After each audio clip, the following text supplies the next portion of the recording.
उत्तर प्रदेश में सियासी तापमान अब बढ़ने लगा है। अखिलेश ने अपने पुराने सियासी साथियों पर जमकर निशाना साधा।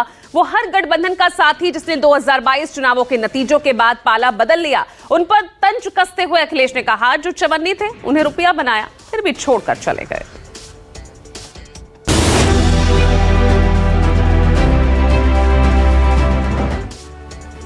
उत्तर प्रदेश की सियासत में एक बार फिर पुराने साथी चर्चा में हैं और वजह बने हैं समाजवादी पार्टी के अध्यक्ष अखिलेश यादव।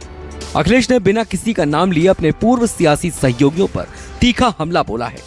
2022 के विधानसभा चुनाव में जिन नेताओं ने अखिलेश के साथ मिलकर बीजेपी के खिलाफ मोर्चा खोला था, उन पर अब अखिलेश ने भरोसा तोड़ने का आरोप लगाया है। लखनऊ में वीरांगना महारानी अवंतीबाई लोधी की जयंती कार्यक्रम में मंच से अखिलेश यादव को 2022 के चुनावी गठबंधन की याद आ गई। उन्होंने कहा कि उनके साथ ऐसे कई लोग आए जिन्हें समाजवादी पार्टी ने राजनीतिक पहचान और ताकत दी, लेकिन सत्ता का समीकरण बदलते ही वो साथ छोड़कर दूसरी तरफ चले गए। इतना ही नहीं, अखिलेश यादव ने तंज कसते हुए कहा कि जिन्हें चवन्नी से रुपया बनाया, वो भी वक्त आने पर गठबंधन तोड़ गए।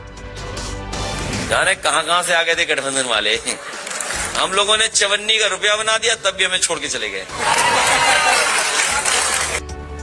अखिलेश ने भले ही किसी का नाम नहीं लिया, लेकिन उनके निशाने पर राष्ट्रीय लोकदल के नेता जयंत चौधरी ही माने जा रहे हैं, क्योंकि आरएलडी ने 2022 का विधानसभा चुनाव समाजवादी पार्टी के साथ मिलकर लड़ा था, लेकिन बाद में वो एनडीए का हिस्सा बन गए। इसी के साथ अखिलेश ने पीडीए यानी पिछड़ा दलित और अल्पसंख्यक समीकरण को फिर से आगे बढ़ाते हुए दावा किया कि सामाजिक न्याय की लड़ाई अब इसी आधार पर लड़ी जाएगी और प्रदेश में समाजवादी पार्टी की सरकार बनने पर सामाजिक न्याय का राज स्थापित होगा।